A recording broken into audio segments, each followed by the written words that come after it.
রাসূল সাল্লাল্লাহু আলাইহি ওয়াসাল্লাম তাকে বললেন, বুখারীর 3612 নম্বর হাদিস, আল্লাহ নবী সাল্লাল্লাহু আলাইহি ওয়াসাল্লাম বললেন, হে খাব্বাব, অধৈর্য হইও না। কানা রাজুলু ফী মান ক্বাবলাকুম ইহফারু লাহু ফিল আরদি ফায়ুজআলু ফীহি।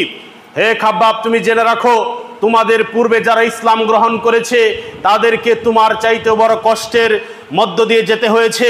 তাদের কাউকে এমন অবস্থার শিকার হতে হয়েছে, আল্লাহ নবী বলছেন যে তাদেরকে গর্ত করে গর্তের মাঝে তাদেরকে রেখে সেখানে ফায়ুজাউ বিল মিনশার, বিশাল বড় কড়া টেনে তাদেরকে ফায়ুশাক্কু বিসনাতাইন, তাদেরকে দুই টুকরা করে ফেলা হয়েছে।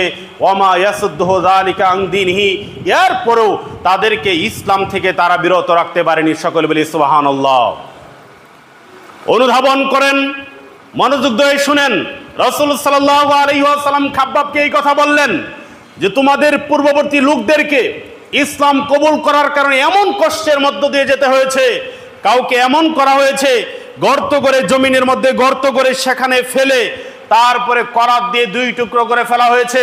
ওয়ায়ুমশাতু বিআমশাতিল হাদিদ, এবং এমন কাউকে এমন অবস্থা করা হয়েছে যে তাদের শরীর থেকে লোহার চিরুনি দিয়ে, বিআমশাতিল হাদিদ মা দুনা লাহমিহি মিন আযমিন আও আসাবিন, তাদের শরীর থেকে লোহার চিরুনি দিয়ে শরীর থেকে গোশতগুলো আলাদা করে ফেলা হয়েছে, রগ রেশাগুলো ছিঁড়ে ফেলা হয়েছে।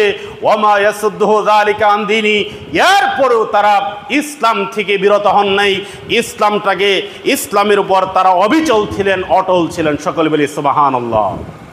সম্মানিত হাজিরিন, আপনি মুসলমান, নিজেকে মুসলমান পরিচয় দেন, কিন্তু আপনি নামাজে এসে উপস্থিত হতে পারেন না। আপনি নিজেকে মুসলমান পরিচয় দেন, মানুষের সাথে ধোঁকাবাজি করেন। আপনি নিজেকে মুসলমান পরিচয় দেন, মানুষের সাথে প্রতারণা করেন। আপনি নিজেকে মুসলমান পরিচয় দেন, মিথ্যা কথা বলেন, গীবত করেন। আপনি নিজেকে মুসলমান পরিচয় দেন, নামাজের সময় আপনি মসজিদে আসেন না। গত জুমায় আমি একটা আলোচনা করেছিলাম যে ঈমান থাকলে জান্নাতে যাওয়া যাবে, কিন্তু এটা শুনে অনেকে মনে করেছে যে ঈমান থাকলেই তো হবে, নামাজ পড়ে কি লাভ হবে। অনেকের এই রকম কথা আমরা শুনতে পাই। অনেকেই বলে যে আমি নামাজ না পড়লে কি হবে, আমার ঈমান ভালো আছে। অনেকেই এই কথাটা বলে যে আমি নামাজ না পড়লে কি হবে, আমার ঈমান ভালো আছে। আরে মিয়া, তোমার তো ঈমানই ভিতরে নাই। ঈমানই তো নাই, ভালো থাকা মন্দ থাকা অনেক দূরের ব্যাপার। ঈমানই তো নাই, নামাজ না পড়লে তো ঈমানই থাকে না।